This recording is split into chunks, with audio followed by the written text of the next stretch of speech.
melanjutkan pembicaraan kita tadi ya Bang. Abang nih udah berapa lama di Damkar? Saya sendiri bergabung di Damkar itu sejak tahun 2017. Masih di Satpol PP. Waktu itu kami sebelumnya bertugas di Satpol PP dan pemadam kebakaran gabung di situ. Jadi kami ditugaskan ke bidang pemadam kebakaran waktu itu sejak tahun 2017. Berarti itu Satpol PP, terus nanti ada bagian MIGE gitu ya maksudnya? Iya, ada waktu itu ada bagian Satlinmas, terus ada Trantibum, dan kebetulan ada bidang pemadam kebakaran. Nah, untuk itu ada perubahan juga kemarin. Jadi sejak tahun 2021 kami dari pemadam kebakaran dipindah lagi ke BPBD sampai sekarang. Makanya sekarang pemadam kebakaran berada di BPBD Kabupaten Ketapang. Nah, untuk BPBD sama Damkar ini bisa nggak sih bedakan pekerjaannya ya? Karena kan pemadam kebakaran sama bencana. Nah, perbedaannya itu apa sih Bang? Ya, untuk BPBD sendiri itu secara menyeluruh menangani tentang kebencanaan. Ya, itu kan Badan Penanggulangan Bencana Daerah. Jadi yang berkenaan dengan bencana di daerah itu tugas pokok dan fungsinya BPBD. Tapi karena ada Damkar di situ, makanya pemadam kebakaran juga disebut pemadam kebakaran dan penyelamatan.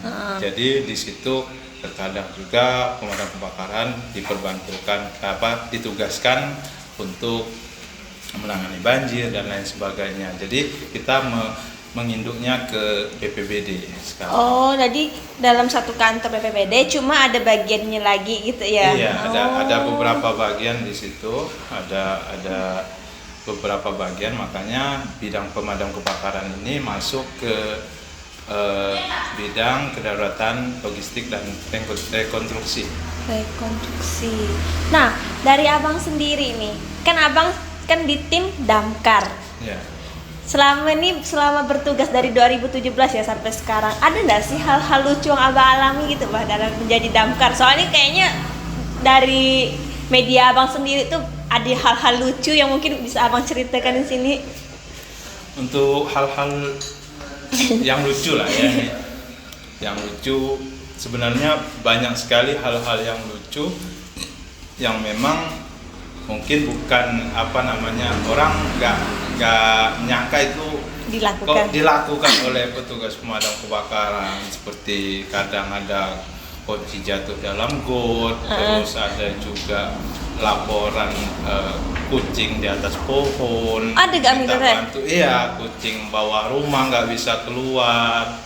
Ya kalau yang seperti hewan liar masuk rumah yang membahayakan itu sudah biasa, karena di 2024 kemarin kita mendapati 350 laporan. 300? Iya, 250 diantaranya itu adalah evakuasi hewan liar yang masuk rumah, ular, biawak, dan yang membahayakan. Itu akumulasi dari 1 tahun itu ya? Iya, setahun.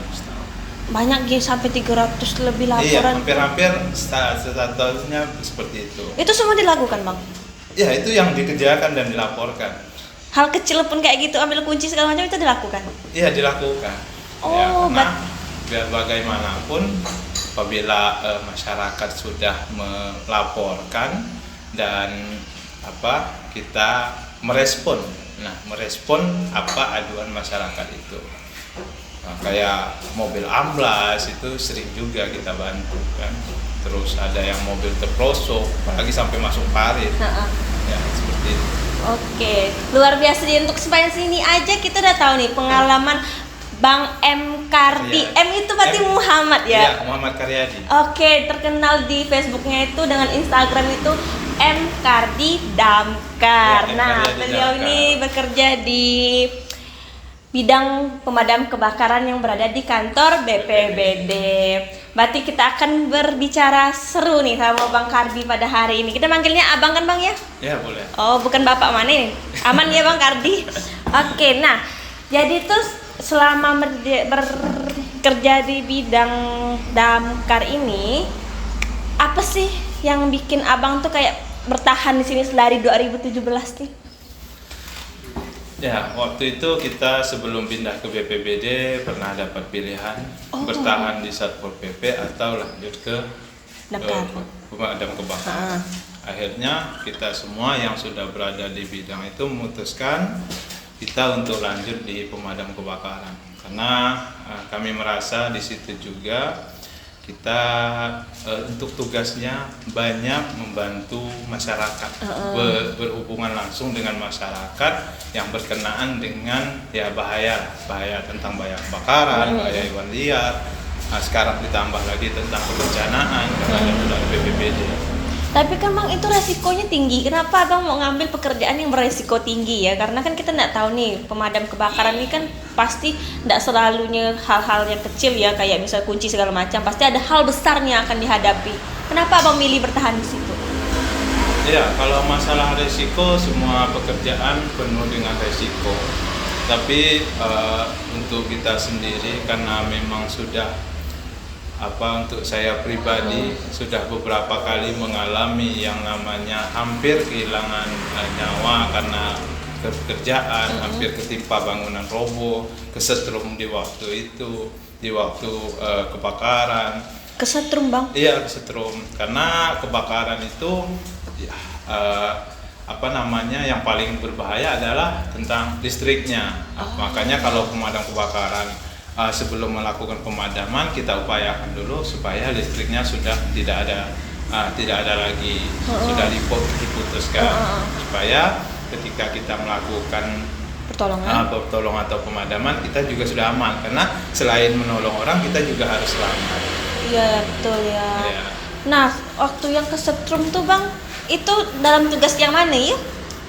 Kesetrum untuk saya sendiri di daerah Sukabangun waktu itu kalau nggak salah habis pemilu kada atau pemilu pas kami tugas di Sukabangun sekitar jam 10 ada kejadian. Waktu itu apinya sudah hampir padam hampir padam. Kami naik ke atas atap di bagian belakang. Nah nggak tahu ternyata di situ ada kabel dari arah lain yang berada di atap itu. Kami megang air, iya, walaupun sudah bersepatu dan pakai safety lainnya, kami pegang air karena air itu penghantar listrik yang paling baik ya. Makanya kami dari nyemprot itu langsung kesetrum ada 2 atau 3 orang.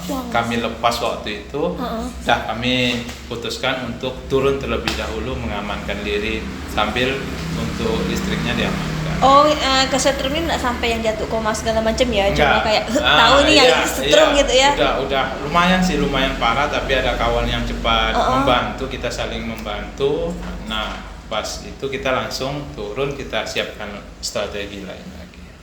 Yang ketimpa hampir ketimpa bangunan itu sama juga? Itu beda lokasi. Beda lokasi. Iya, kalau hampir ketimpa bangunan itu di Jalan Merdeka kemarin. Itu karena struktur bangunannya sudah kebakar semua, jadi pas disemprot air dilihat udah agak miring, ada teman yang mengingatkan dari belakang, "Bang, mundur, untuk bangunan sudah hampir roboh." Nah setelah kita mundur dalam sekian detik sudah bangunannya menimpa pas di lokasi yang kita menyemprot itu. Jadi pentingnya untuk kita semua di lapangan sebagai petugas untuk saling memperhatikan, melihat, mengingatkan. Nah, supaya kita ketika melakukan pemadaman atau penyelamatan kita juga selamat di sini. Berarti selama bertugas ini ada nggak sih yang maksudnya kru-kru dari pemadam kebakaran tuh yang mengalami cedera gitu Bang? Cedera parah lah ya maksudnya? Iya, kalau cedera parah, kalau yang luka sih banyak sih, luka gores, luka apa, dan lain sebagainya. Tapi kita di lapangan juga sekarang sudah dibantu dari PSC 119, setiap ada kejadian mereka sudah ada di lapangan juga membantu kalau ada yang luka. Saya juga kadang kekurangan oksigen, harus pakai oksigen. Tapi yang paling parah itu rekan kami sampai sekarang masih belum sembuh total karena patah di kaki di bagian paha kiri kalau nggak salah ya, paha kiri itu akibat kebakarannya subuh, terus mobil kita mundur karena pas terjadilah insiden itu.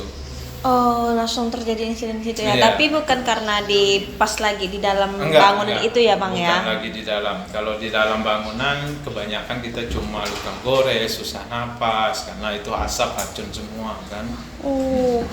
Untuk pekerjaan yang berisiko kayak gini, Bang. Itu mohon maaf lah ya tanya Iya. ini. Ada nggak sih uang itu?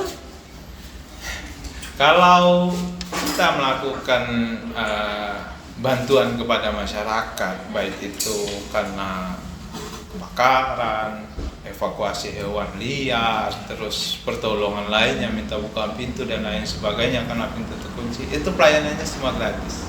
Gratis, Bang. Iya, gratis. Kita sudah digaji dari pemerintah lewat BPBD, lewat Damkar, makanya kita cuma melaksanakan tugas itu. Jadi Wow. nggak ada lagi dari masyarakat mengasih uang atau apa, itu tidak ada. Itu murni dari pekerjaan dan bantuan pemerintah. Wow, pekerjaan manusiawi seperti ini yang tidak semua orang mau. Kalau aku sih, Bang, tidak mau, Abang ya pergi ngambilkan kunci di selokan tuh bayar. Untuk apa? Ada nggak sih, Bang, Abang merasa jengkel? Ya apa sih hal yang kayak gini pun minta tolongin, Abang? Ada dah? Ya, kalau sebagai apa ya? Kalau saya sendiri ya, sama juga rekan-rekan mungkin, karena ini kita pekerjaannya ingin menolong, membantu orang.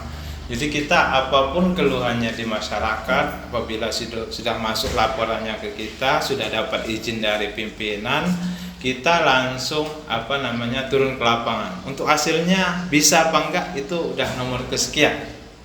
Yang penting kita respon dulu ke masyarakat. Nah, kan setahu kami ini di Ketapang nih damkar tuh kayaknya ada yang di mana ya? Mau arah ke pantai itu loh. Sungai Kincir. Sungai- Itu pemadam kebakaran Manggala nih. Mereka bergerak di bidang sekarang di bawah Kementerian apa kalau nggak salah, itu mereka bergerak di pemadam kebakaran hutan dan lahan yang lebih tugas mereka titik beratnya di situ. Oh, berarti mereka fokusnya ke hutan dan lahan Iya, ya? hutan dan lahan. Berarti misalnya kayak pertolongan kecil gitu nggak turun? Enggak. Oh. Nah, malahan kalau ada yang minta bantuan mereka koneknya ke kita. Bang, ada ular, ada ini. Jadi mereka koneknya ke kita. Kecuali pas ada kebakaran di bangunan di perkotaan atau di sekitaran itu, mereka juga ikut membantu karena mereka punya alat juga. Tapi lebih tugasnya mereka itu di hutan dan lahan. Nah, kita kan tahu nih kalau di tempat kita ini kan kebakaran hutannya kayaknya adalah agenda tahunan lah ya itu Iya. tuh. Jadi kalau misalnya kayak gitu tuh dari yang mana tuh BPBD atau Manggala nih. yang Manggalang sama ini nih yang damkarnya kita tuh bekerja sama turun langsung ke sana atau itu ada pembagiannya? Jadi untuk saat ini antara BPBD dengan Manggala dan juga Satgas kebakaran lainnya, karena banyak sekali di Ketapang ini yang mengurusi tentang kebakaran hutan dan lahan. Karena kebakaran hutan dan lahan sendiri itu kan bukan bencana daerah lagi. Kalau udah jadi bencana nasional, udah wanti-wanti dari presiden. Kalau sampai terjadi kebakaran hutan lahan parah, malah negara lain kena imbasnya karena asapnya. Ada beberapa kali kejadian dari 2019, 2015, 2023 kemarin yang besar. Nah itu jadi semua terlibat di situ. Nanti dibikinlah satgas gabungan. Nanti yang mungkin anggaplah itunya bertanggung jawabnya BPBD. Nanti ada apel gabungan di situ, diundang semua Manggala, TNI, Polri dan lain sebagainya. Dan untuk sekarang pun ketika ada panas kita sudah ada strategi itu melakukan monitoring ke lapangan supaya belum terjadi kita sudah siap dulu. Nah, jadi kita tergabung semua Satgas Pemadam Kebakaran Hutan dan Lahan Kabupaten Ketapang. Oh, sebutannya Satgas ya. Iya, Satgas. Pantas ya, kayak kemarin ada apel ya kayaknya waktu Iya. kalau mau turun gitu tuh ada apel gabungan Iya. gitu kan, Bang. Itu termasuk Satgas itu Satgas itu apa aja sih yang tergabung itu selain damkar yang di sana? Kayaknya yang baju loreng-loreng pun ada di situ. Iya, selain BPBD, Manggala Agni, terus juga KPH Utara, KPH Selatan yang kehutanan itu, terus juga ada perusahaan-perusahaan TNI Polri itu juga sekarang aktif untuk mencegah terjadinya kebakaran hutan lahan ini. Jadi semua terlibat dinas kesehatan dan lain sebagainya. Oh, mereka dapat porsinya masing-masing dalam Iya. bertugas ya, tapi yang di lapangan itu tetap damkar ya, bagian damkar. Iya, tetap BPBD, Manggala Apni, KPH, polisi tentara itu tetap di lapangan sama. Oh, waktu pemadaman kebakaran waktu tahun kemarin kalau nggak salah ya, itu kayaknya apinya besar sekali kan. Terus tuh kayaknya ada yang ngeluh salah satu teman kami lah ya, kami kan ada kan teman yang di sana tuh, terus karena asapnya itu tuh sampai bikin yang kayak asma gitu lah bang. Nah itu termasuk resiko dalam bertugas kan sebenarnya. Kayak ada nggak sih rasa kalau misalnya itu terjadi ke abang tuh ada nggak rasa jeraknya gitu? Untuk kejadian seperti itu di tahun 2023 yang di Pelang kemarin, itu ada kawan kami yang sampai dibawa ke puskesmas, waktu itu nggak sampai rumah sakit karena terlalu banyak menghirup asap di lapangan, akhirnya dia sesak napas, kebetulan ada asma. Itu ada 2 orang, itu memang kebakarannya juga luar biasa. Dan kalau di lapangan itu tadi kita puskesmas sudah ada, ambulan ada juga. Terkadang kalau yang bantuan cepat dulu oksigen dan lain sebagainya kita langsung di situ. Ya kalau jerak sih saya sendiri kalau habis kebakaran, habis kejadian atau apa terlalu banyak menghirup asap itu juga efeknya mungkin saya akan batuk-batuk dan lain sebagainya. Tapi untuk mengurangi itu kami disediakan masker, ada SCBA. Kalau untuk bangunan itu alat pelindung pernapasan yang kami bisa bernapas di dalam sebuah ruangan yang penuh asap atau apa. Jadi kami cuma mengandalkan isi di dalam tabung itu. Oh sebenarnya ada mah kayak alat yang dalam bertugas tuh yang lebih proper lah ya.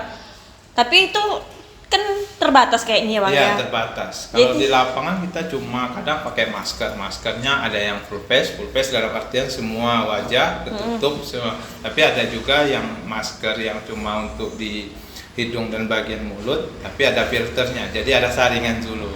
Nah itu yang banyak yang ada yang kita gunakan. Untuk dalam bertugas nih bang, ini ada nggak pemilihan misalnya kayak ini nih adalah orang yang kayak lebih apa namanya sebutannya ya, lebih apa ya sebutannya itu lebih apa ya guys? Lebih apa ya? Profesional. Jadi tuh ada pembagiannya gitu bang. Misalnya di bagian ini tuh ini ja karena profesional segala macam. Bagian ini ja karena ya mungkin belum profesional segala macam. Ada nggak pembagian kayak gitu? Oke, untuk pembagian tugas sendiri itu kita memang sudah ada bagian-bagiannya masing-masing. Di situ ada dandunya, dandu berarti komandan regu. Ada wadandunya, ada wakil komandan regunya. Terus ada bagian-bagian yang memang kita sudah dibagi. Driver, contoh untuk bawa mobil itu yang profesionalnya driver siapa? Itu sudah di dalam regu pemadam, dalam regu piket itu sudah ada. Terus ada yang namanya driver satu, helper itu untuk pengendali selang. Dalam artian dia yang bertanggung jawab mengendalikan selang, untuk membawa selang, mengambil selang atau menggelar selang. Terus ada operator yang mengendali yang menyiapkan mesin dan lain sebagainya. Dan yang terakhir posisi nozzleman atau petugas ujung selang yang megang semprot paling ujung itu nozzleman. Nah itu sudah dibagi semua supaya ketika ada kejadian kita sudah nggak apalagi udah tahu tugasnya masing-masing, kita udah tahu. Udah dibagi sedetail itu. Oh pantas lah, maksudnya tidak langsung kayak aku di bagian api pasti bingung ya kayak gitu ya. Ternyata nggak ada lagi kita sudah dilatih untuk itu. Kita sudah sudah pembagian tugas itu, malahan di dalam regu pun kita sudah patenkan. Ini operator tugasnya ini. Berarti dari awal abang bekerja di bidang ini nih, abang tuh ada dapat training atau langsung turun lapangan? Untuk training sendiri kita memang ada diklat. Oh ada. Ya, diklat yang dari Ciracas. Kebetulan kita yang diklat pemadam satunya dapat dari Ciracas. In-house training 1 minggu dilatih memang dari Pusdiklat langsung. Oh, berarti sebutannya bang kayak gitu tuh ASN bukan sih? Atau masih ada yang honor di situ? Aku bingung nih kalau dari damkar. Kalau masalah ASN dan tenaga kontrak kita ada terbagi dua. Ada ASN dan tenaga kontrak di damkar. Tapi untuk mengikuti diklat itu semua petugas pemadam kebakaran mau ASN mau non ASN itu boleh mengikuti. Boleh mengikuti. Harus, wajib seharusnya. wajib. Ya, wajib mengikuti itu supaya dasarnya, karena diklat pemadam 1, berarti pemadam dasar. Untuk porsi kerjanya sama? Iya, karena pemadam dasar kebanyakan di pasukan. Ah. Nah, kebanyakan pemadam dasar ini tempatnya di pasukan.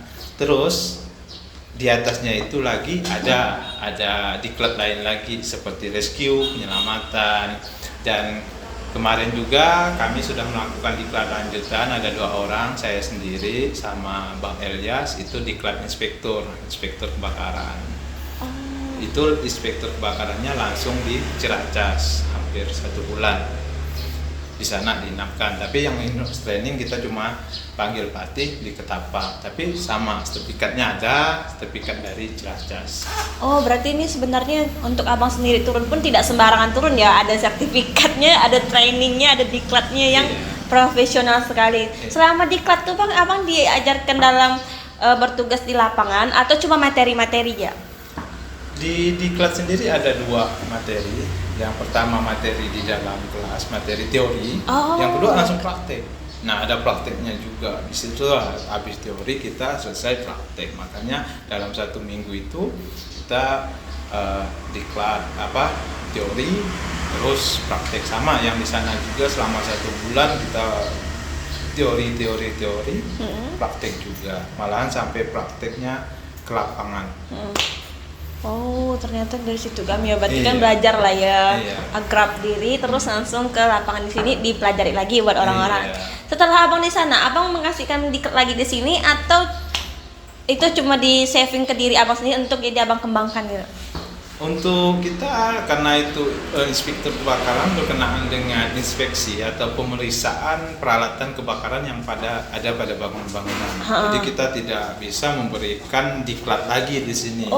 Iya, bukan pelatih, bukan ambil diklat pelatih. Nah, makanya nanti kedepannya mungkin kita akan ada lagi diklat rescue tentang penyelamatan 1 bulan juga di sana. Mungkin ada rekan-rekan kita yang bakal dikirim, mudah-mudahan jadi di tahun ini. Jadi untuk lebih profesional tadi, jadi udah ada bagian-bagiannya. Oke. Nah, abang kan punya nih akun ya, media sendiri di Instagram, Facebook. Itu tuh cukup terkenal ya di mana-mana karena pertolongan pertamanya dari M. Kardi Damkar. Itu tapi abang sendiri atau nanti itu abang manggil kru juga atau abang berjalan sendiri? Ya, kalau masalah media sosial saya memang udah jalan di Facebook Pro ya. Udah 1 tahun ini berjalan. Tapi mengenai postingan-posting itu berkenaan dengan kegiatan saya ataupun kegiatan rekan-rekan yang mendapatkan izin dari rekan-rekan atau pimpinan. Jadi kalau sudah fix, beritanya akurat, tidak hoax, benar kita lakukan, itu yang saya posting. Alhamdulillah banyak sekali respon-respon baik dari masyarakat yang mendukung, dan sampai sekarang sudah hampir 19.000 pengikutnya. Wow, tinggi sih, aku aja nggak sampai. Bang, izin bang, ini kan ibaratnya kan abang udah pelatihan dan sebagainya. Terkait kebakaran, mungkin langkah awal bagi masyarakat biar nggak panik, misalnya rumahnya kita udah lebih ada kebakaran gitu. Langkah awal lah biar sambil nunggu damkarnya itu bang. Oh ya. Baik, untuk mengenai langkah awal masyarakat ketika ada kejadian, yang pertama ya, kami sarankan terutama ibu-ibu lah, apalagi kan kalau sudah melihat api ini kebanyakan orang panik. Iya betul. Nah, untuk mengurangi rasa panik itu, kami biasanya adakan sosialisasi juga supaya orang mengerti cara penanganannya. Kalau kita sudah tahu cara penanganannya, rasa panik kita akan semakin berkurang. Tapi kalau yang masyarakat umum sebagiannya memang banyak yang belum sampai ke sana, jadi panik. Yang seharusnya kebakaran seperti di kompor, wajan kebakar minyak panas tidak boleh disiram air, tiba-tiba disiram air malah kebakarannya makin membesar. Nah, itu yang menjadi masalah sekarang ini. Bukan masalah sih, yang masih menjadi juga untuk kami supaya semua masyarakat bisa teredukasi ketika ada kejadian-kejadian itu jangan panik. Contoh kalau kebakaran nih di meja kompor nih, ini kompor, ini wajan, ini udah terbakar, jadi siram air, apinya malah melebar. Langkah yang pertama adalah kalau itu kompor gas, matikan dulu sumber gasnya. Sumber gasnya di mana? Misal di tabungnya belum terbakar, cabut gasnya. Setelah itu baru padamkan media yang terbakar. Dengan cara apa? Dengan cara, misal kalau kita tidak punya apa, kita tutup dengan kain atau handuk yang terbasahkan terlebih dahulu. Kita tutupkan ke bagian media itu seluruhnya supaya menghilangkan oksigen yang ada di dalamnya dan kebakarannya itu tidak meluas. Kalau kita siram pakai air malah bisa menyelukai kita juga. Nah, setelah itu kalau memang kita tidak berani melakukannya, cepat minta bantuan. Baik bantuan tetangga sekitar kiri kanan, karena semakin ramai orang, maka semakin banyak pemikiran untuk bisa melakukan pemadaman itu. Dan jangan lupa cepat hubungi ke petugas piket jaga yang ada di BPBD pemadam kebakarannya di situ. Jadi kita siap 24 jam, termasuk nanti hari libur, hari raya itu tidak akan pernah kosong. Mau jam berapapun kita pasti ada standby. Oke, baik. Untuk bisa lah kasih nomor atau hubungi kemana gitu? Oh iya, nanti kita kasih nomor. Kebetulan memang ada nomor Admin sendiri ya? Iya, 3 darurat kita nanti akan kami sampaikan. Iya. Nanti ditampilkan ya Iya. guys. Oke, Bang, ini di luar, ibaratnya di luar dinas atau di luar baju dinas Abang. Ada nggak ketika Abang udah di rumah, udah nyaman-nyaman tidur di luar jangkauan Abang, karena tetangga nih taunya, oh ini Bang kalian ini orang damkar gitu. Ada nggak tiba-tiba udah ke rumah ngetok pintu gitu, Bang kalian tolong, ada sesuatu di rumah saya, ada ular, pintu saya bisa ditekutin dan sebagainya. Yang mengganggu jam istirahat Abang lah ya. Apa di luar jam istirahat Abang, hal-hal dinas tapi yang ibaratnya udah terbawa sampai ke rumah ya. Untuk itu sendiri kalau saya ya, karena ditanyanya saya. Ya, benar Bang. Jadi ketika hari libur pun pikiran saya masih bekerja. Iya, jadi kapanpun saya diperlukan, baik itu diminta bantuan dari masyarakat, diminta bantuan dari teman-teman, saya akan turun. Sebenarnya ini dulu jadi masalah di dalam keluarga saya, terutama istri, karena pas lagi enak-enak tidur, istirahat, pas jadwal libur, tahu-tahu ada panggilan kebakaran. Saya awalnya ya nggak itulah sama itu kan, nggak, istilahnya dia masih belum itu, Masih bisa memaklumi. nggak memaklumi. Dalam artian ayah udah istilahnya udah istirahat nih, udah harus di rumah, ngapa harus pergi ke kebakaran. Nah seperti itu. Tapi dengan berjalannya waktu, saya kasih pemahaman, malahan kalau ada kejadian, kalau pas memang kami lagi itu, saya bawa. Akhirnya sekarang udah enggak itu lagi, malahan disiapkan apa yang harus. Kebetulan saya juga pribadi ada menyiapkan peralatan yang memang APD saya untuk di rumah. Ketika itu udah ikut membantu, karena dia melihat juga bagaimana kondisi orang yang ketika panik minta tolong, memerlukan orang banyak dan harus minta pertolongan, kita datang di situ, orang bersyukurnya bagaimana. Terus kalau masalah ular, masalah apa, kadang tetangga, benar kata Abang tadi, untuk Bang minta ada ular di rumah. Ya karena kita sedikit memahami dan mengerti dengan ini, ya kita bantu evakuasi, terus kita teleponkan juga kalau memang nggak itu teman-teman piket. Nah seperti itu. Jadi nggak ada lagi bagi saya untuk hari benar-benar libur nggak boleh bekerja, nggak ada sampai sana. Wow, berarti jadi semuanya. ya setiap saat ketika ada tring masuk, makanya saya nggak pernah jauh dari HP. Kebetulan itu saya nggak pernah jauh dari HP. Setiap itu saya cek lagi, kalau ada cek lagi. Kebetulan juga karena memang saya masyarakat juga udah Kenalnya Abang ya. ada kenal, banyak laporannya masuknya bukan ke itu, malah ke saya dulu, baru saya lanjutkan. Iya. Ya kalau memang saya harus ikut turun, saya turun. Tapi kalau memang bisa ditangani dari rekan-rekan piket, ya langsung mereka yang menangani. Yang bertanggung jawab memang rekan-rekan yang piket jaga waktu itu. Tapi nanti kan kalaupun misalnya dari abang sendiri kan abang di rumah terus tapi tetap abang sampaikan ya. Iya. Tapi abang turun nggak?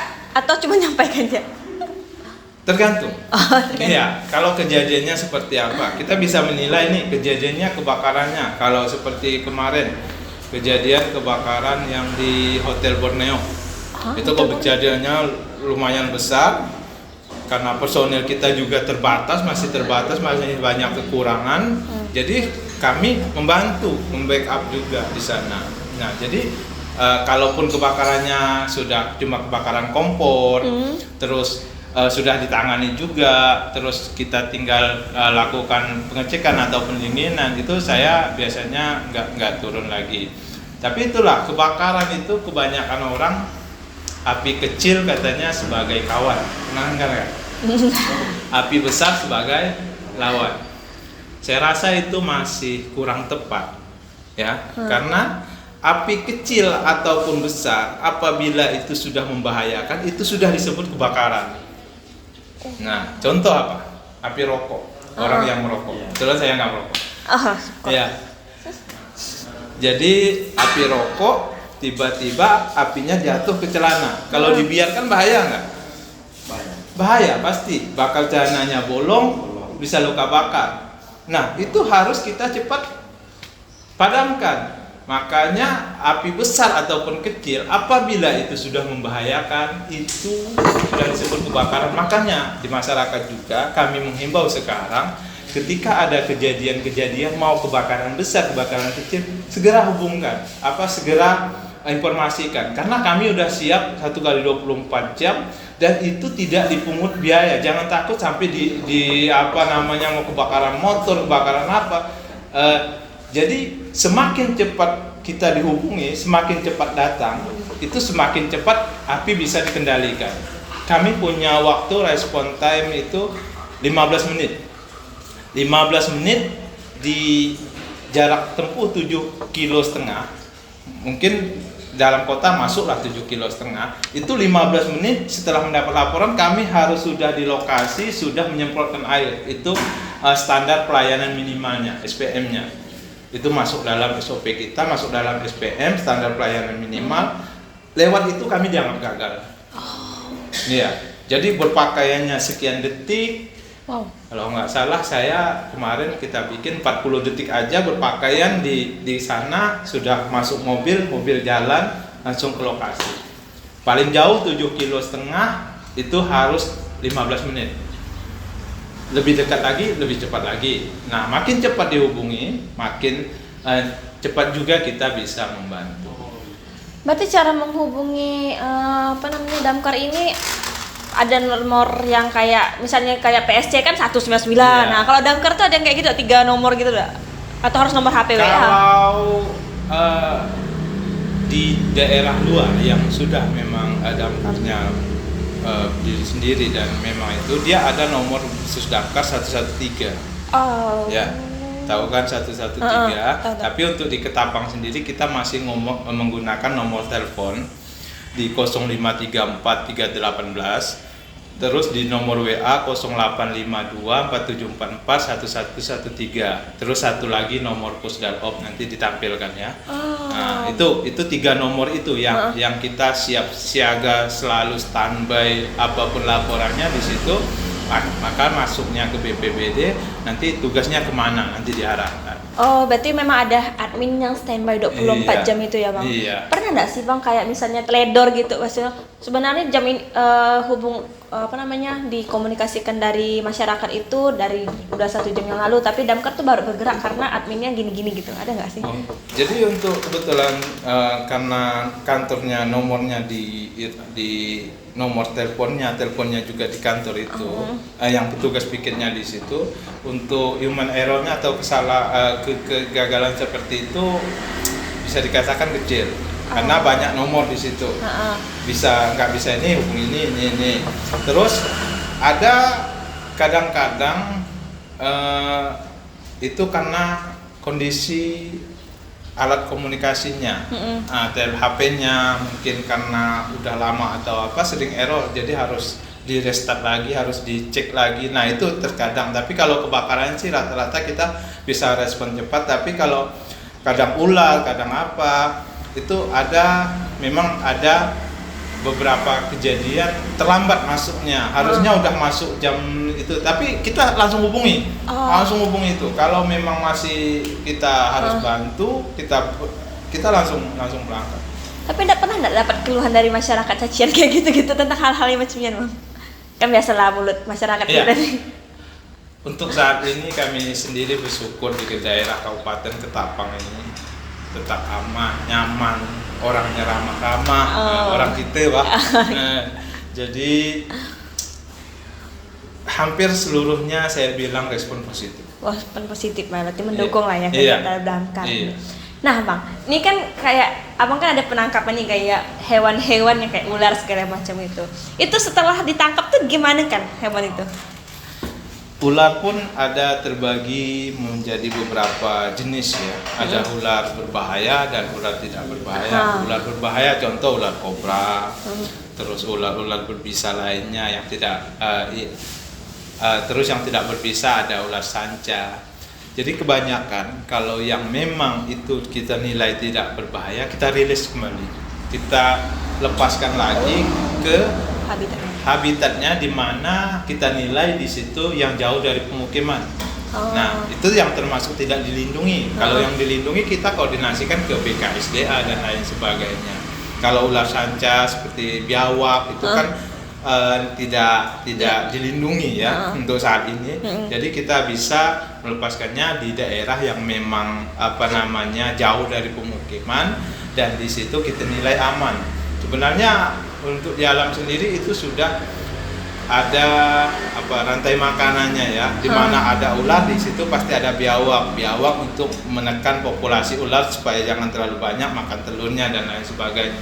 Kenapa sampai biasa setahun kita menangani 200 lebih laporan hewan liar? Karena memang untuk daerah Kabupaten Ketapang ini sekarang semakin membangun.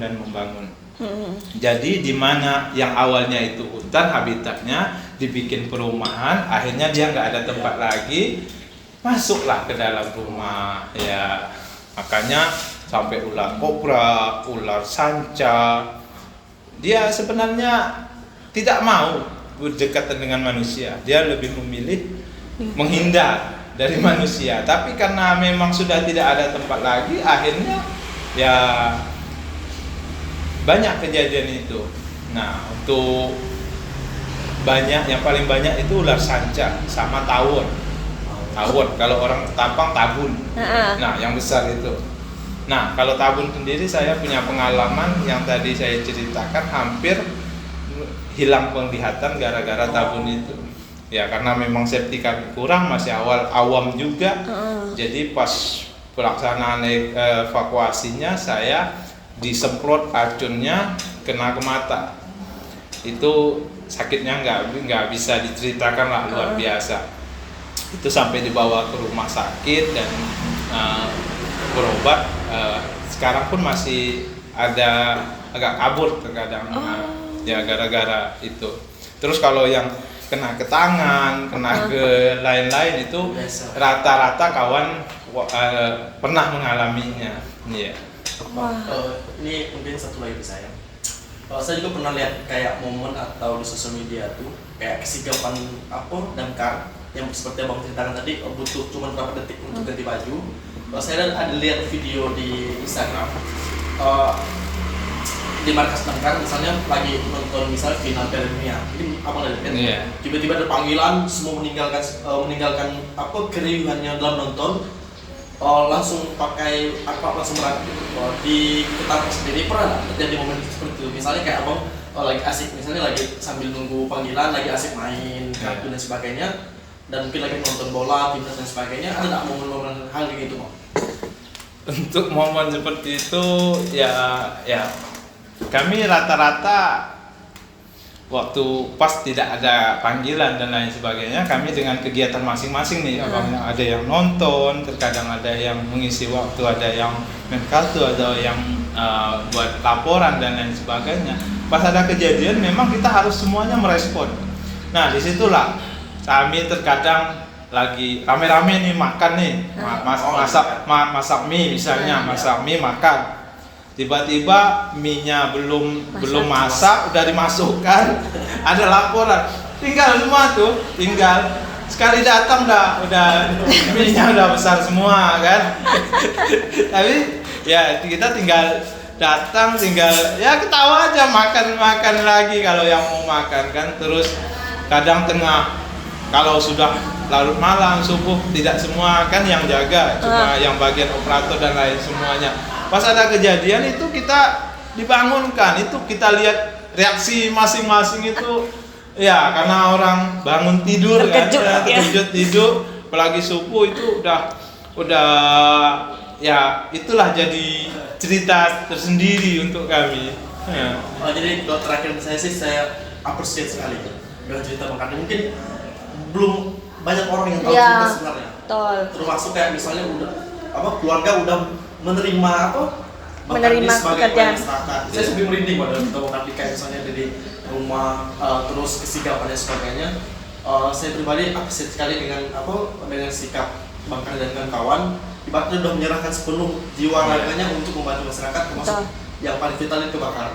Jadi saya pribadi mungkin mau tekan kawan itu sangat appreciate sekali sampai semua hal itu yang diserahkan untuk pelayanan. Betul. Dan ternyata tuh enggak semua orang tahu ya suka duka yang dihadapi sama tim damkar ini. Ternyata tuh banyak juga ada yang dukanya, dari kecelakaan di dalam kerja segala macam itu tidak semuanya merasakan ya Bang ya. Yeah. Nah untuk terakhir nih Bang, bisa enggak kasih apa gitu misalnya kata-kata buat masyarakat yang nonton nih tentang damkar ini sebenarnya tuh bekerja sangat ikhlas untuk masyarakat, dan masyarakat boleh nih kayak misalnya apapun disampaikan ke tim damkar, tapi ya itulah yang normal dia, yang normal aja. Soalnya kan biasalah kita kan suka yang iseng-iseng, tapi maksudnya itu dalam bertugas ini janganlah langsung kayak cepat menjudge damkar itu tidak bekerja, karena kayaknya dari tadi tuh abang tuh ada ngomong ya kalau misalnya masyarakat tuh ada yang menjudge damkar tuh tidak bekerja ya Bang ya, padahal sebenarnya tuh dibalik itu suka dukanya damkar tuh banyak. Boleh nggak Bang kasih kesan dan pesannya dulu? Baik, terima kasih juga kami ucapkan, yang mana pada kesempatan ini saya ingin mengucapkan juga kepada masyarakat Ketapang pada umumnya, dan khususnya kami masih belum bisa melayani sepenuhnya karena banyak juga aduan dari perhuluan yang memang tidak dapat dijangkau oleh kami, karena kami terbatas kan, cuma sebatas kota, terus sampai ke sana selatan, sana utara. Untuk yang perhuluan kami belum bisa menjangkau, tapi untuk yang khusus di Kabupaten Ketapang dan sekitarnya, apabila ada kejadian-kejadian yang membahayakan, yang merugikan seperti kebakaran, terus hewan-hewan liar masuk rumah, terus juga ada kejadian pohon tumbang dan lain sebagainya yang mengganggu aktivitas masyarakat, silakan memberikan aduannya melalui nomor telepon yang sudah disampaikan nantinya. Itu kami siap jaga, siap menerima laporan 1x24 jam.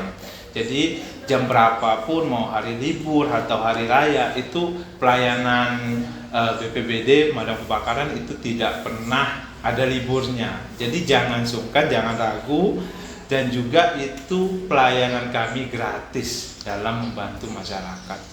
Mungkin mudah-mudahan kita semua dijauhkan dari mara bahaya kebakaran, jadi lebih waspada lagi, perhatikan terhadap peralatan-peralatan di rumahnya, peralatan masak, peralatan listrik, karena sebagian besar kebakaran ini diakibatkan dari ada yang korsleting listrik, ada yang memasak. Untuk yang lain-lain itu masih sangat kecil, tapi itu yang paling banyak. Jadi upayakan menyimpan nomor-nomor darurat BPBD Pemadam Kebakaran supaya ketika ada kejadian bisa langsung menyampaikan kepada petugas piket.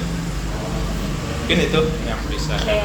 Jadi ini adalah pembicaraan kita ya yang sangat luar biasa bersama Bang M. Kardi Damkar. Nah, boleh dong di follow Instagramnya apa Bang?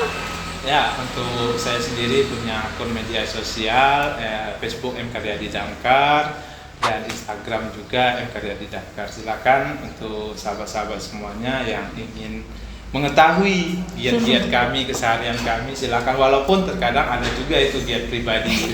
Ya, demikian. Oke, dan kami juga dari Teja Kreatif mengundang barangkali ada ormas dan komunitas yang ingin bekerja sama dengan kami, boleh langsung follow Instagram kami. Bye.